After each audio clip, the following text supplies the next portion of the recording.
So what's changed for our people post-COVID?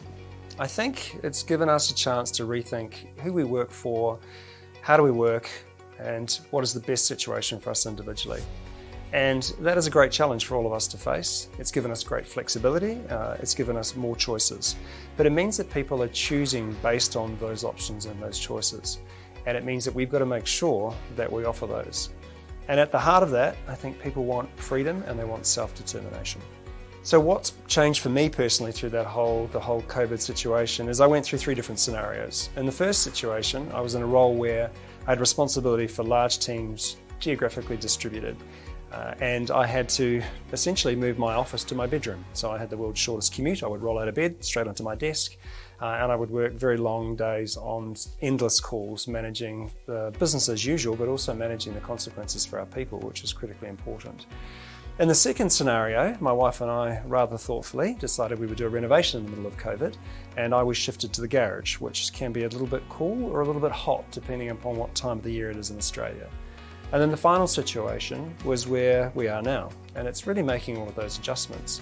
And what I've noticed is that it's really important to think about that work-life balance. I had a conversation with one of our team today, and he was telling me about how he'd managed it.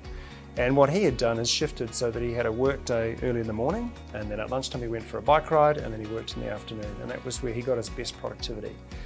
In the old world, those choices would never have been made available to him. In this new world, those are fantastic options. So why think about joining Decision Inc? I think there's been so much disruption and change. I think the stats tell us that at least 1/3 of the workforce have changed roles in the last 18 months. Here at Decision Inc, we have thought about all of these changes, and we've thought about the importance of that self-determination.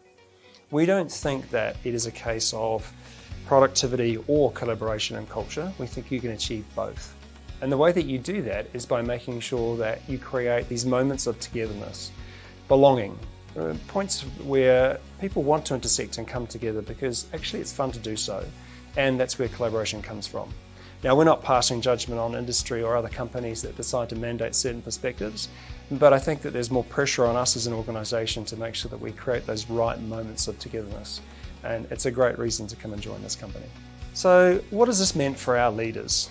And then this change is really where it's heading them, because I think before we used to take culture a little bit for granted. We knew that our staff would come into the office and they would participate in whatever it was that we worked through. But in this moment of self-determination and personal choice, as long as our teams are given the flexibility to deliver and do great work and also choose how their lifestyle works, we have to adapt to that. And most of that onus is falling on leaders. Now, for us with leadership, it's as important to create the right atmosphere of trust and collaboration and togetherness and belonging, and making sure that our leaders are really set to do that successfully inside this organisation. And I think that some leaders will choose to do so, and some leaders will realise that sole contribution is really where they want to be. And those 2 choices are perfectly fine. It's just making sure that we're making the right choices for those leaders and supporting them so that they can bring the best out of our people in this whole new world.